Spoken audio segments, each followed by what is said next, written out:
નમસ્કાર મિત્રો, education with Jignesh ચેનલમાં તમારું સ્વાગત છે ને હું છું જિગ્નેશ. મિત્રો, રાજ્ય પરીક્ષા બોર્ડ દ્વારા લેવામાં આવેલી ટેટ 1 2025નું પરિણામ આખરે જાહેર થઈ ગયું છે. તમે લોકો જેની આતુરતાથી રાહ જોઈ રહ્યા હતા એ આખરે પરિણામ જે છે એ વેબસાઇટ ઉપર મુકાઈ ગયું છે. અને સૌથી મહત્ત્વની બાબત કે અત્યાર સુધીનું સૌથી વધુ પરિણામ એટલે કે ટકાવારીની દ્રષ્ટિએ સૌથી વધુ પરિણામ આવ્યું છે. અને ચોંકાવનારું પરિણામ ચોક્કસથી છે કે સૌથી વધુ ઉમેદવારો આ વખતે પાસ થયા છે.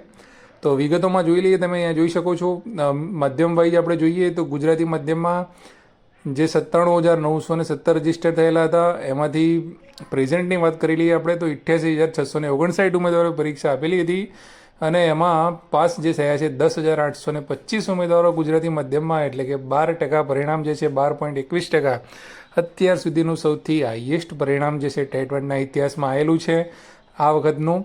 ઇંગ્લિશની વાત કરી કે અંગ્રેજી મીડિયમમાં જે છે એ 1,372 રજીસ્ટર હતા અને પ્રેઝન્ટ જે 1,101 હતા એમાંથી 98 ઉમેદવારો પાસ થયા, એટલે કે 8%, 8.90% ઇંગ્લિશ મીડિયમનું જે છે પરિણામ છે.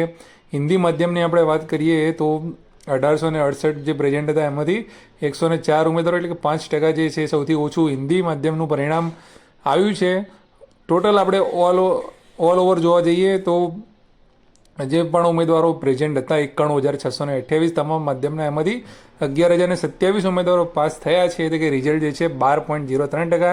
અને ખાસ ગુજરાતી માધ્યમની વાત કરીએ તો જે 12.21% જે છે પરિણામ આવેલું છે એ ખૂબ જ ઊંચું પરિણામ છે. અહીંયા માર્ક્સ વાઇઝ દર વખતે તમે ગઈ વખત જુઓ કે ઘણીવાર માર્ક્સ વાઇઝ ડેટા માગવાનો પ્રયત્ન કર્યો હતો પણ ત્યાંથી એવો ડેટા આપણને મળ્યો નહોતો. આ વખતે આપણને એ સાથે જ આપી દીધી, રેન્જ પણ અહીંયા આપી દીધી છે કે કેટલા રેન્જમાં કેટલા ઉમેદવારો છે. તો અહીંયા ગુજરાતી માધ્યમની આપણે વાત કરીએ તો ફેલ ઉમેદવારોની આપણે વાત નથી કરતા, પણ જે કેટેગરીમાં જે ઉમેદવારો પાસ થયા છે અહીં તમે જોઈ શકો છો કે 10,825 જે ઉમેદવારો રહ્યા એની અંદરથી 7,204 ઉમેદવાર જે રહ્યા એ કેટેગરીમાં પાસ થયા છે, એટલે કે 82થી 89 માર્ક્સની વચ્ચે પાસ થયેલા છે. હવે બાકીના જે ઉમેદવારો રહ્યા તમે જોઈ શકો 90થી 100ની વચ્ચે 4,034 ઉમેદવારો છે. 101થી 120 વચ્ચે 781 ઉમેદવાર છે. અને 121થી 140ની વચ્ચે 3 ઉમેદવાર છે. અને એક ઉમેદવાર તો એવા છે કે જેને 141થી 150 એટલે કે 140થી વધારે માર્ક્સ મેળવનાર ઉમેદવાર પણ ગુજરાતી માધ્યમમાં તમે જોઈ શકો છો. એક ઉમેદવાર એવા છે. અને 121થી એટલે કે 121થી વધારે ઉમેદવાર ગણવા જઈએ તો 4 ઉમેદવારો એવા છે કે જેને 121થી 150ની વચ્ચે જે છે માર્ક્સ છે. તો ખૂબ જ જે આન્સર કી ફાઇનલ આન્સર કીમાં જે સુધારા જે થયા હતા અને જે 7, 8, 9 માર્ક્સનો જે પણ ફેરફાર કરવામાં આવ્યો હતો એ ક્યાંક ને ક્યાંક અહીંયા ફાયદો થયો હોય જોવા મળી રહ્યું છે. એવી રીતે અંગ્રેજી માધ્યમમાં પણ તમે અહીંયા રેન્જ વાઇઝ જોઈ શકો છો કે વિદ્યાર્થીઓ કેટલા છે. હવે ખાસ અગત્યની સૂચનાઓની વાત કરી લઈએ તો અહીંયા સૂચનામાં આપેલી જ છે કે જે પણ કેટેગરીના ઉમેદવાર છે, અનુસૂચિત જાતિ હોય, અનુસૂચિત જનજાતિ, સામાજિક અને શૈક્ષણિક રીતે પછાત, વિકલાંગ ઉમેદવારો અને આર્થિક રીતે નબળા ઉમેદવારો, તમામ કેટેગરીના ઉમેદવારો જે છે એને 82 ગુણે પાસ જાહેર કરવામાં આવેલા છે. અને અન્ય એટલે કે ઓપન કેટેગરીના જે ઉમેદવાર જે હોય છે ફક્ત એમને 90 ગુણને પાસ એમને જાહેર કરવામાં આવેલા છે. અને ટૂંક જ સમયમાં તમારી જે માર્કશીટ જે રહી એ માર્કશીટ રાજ્ય પરીક્ષા બોર્ડ દ્વારા સ્પીડ પોસ્ટના માધ્યમથી તમારા રહેઠાણના જે જગ્યા જે છે ત્યાં ગાડી મોકલી દેવામાં આવશે.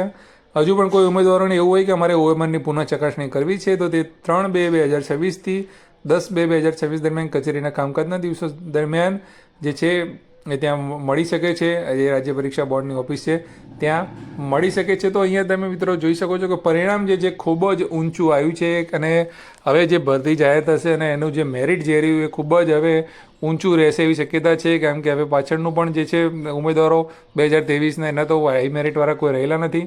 પણ આ અહીંયા આંકડા જોતાં તમે જોઈ શકો છો કે આગામી જે ભરતી જે છે એનું પરિણામ જે છે મતલબ મેરિટ જે છે ખૂબ જ ઊંચું જવાનું છે. તમારે કેટલા માર્ક્સ આવ્યા અને તમે કેટલામાં ક્વોલિફાય થયો છો એ તમે ચોક્કસ કોમેન્ટમાં જણાવજો તમને કેટલા માર્ક્સ તમારે મળ્યા છે. અને બીજી વસ્તુ એ કે ખાસ કે તમારું પરિણામ જોવા માટે તમે મુખ્ય જે વેબસાઇટ પેજ ઉપર છે એમાં પ્રિન્ટ રિઝલ્ટ ઓપ્શનમાં જશો. ત્યાં તમારો પરીક્ષા નંબર અને તમારી જન્મ તારીખ નાખશો એટલે તમને રિઝલ્ટ તમારું જોવા મળી જશે. એક ડાઉનલોડ PDF જે છે એ ડાઉનલોડ થઈ જશે તમારા મોબાઈલમાં. તો ચોક્કસથી તમને કેટલા માર્ક્સ મળે તમામ જે ઉમેદવારો પાસ થયા તમામને ખૂબ ખૂબ અભિનંદન છે. જેટલા માર્ક્સ તમને મળ્યા હોય તમે કોમેન્ટ બોક્સમાં જરૂરથી જણાવજો. જય હિન્દ, જય ભારત, થેન્ક યુ.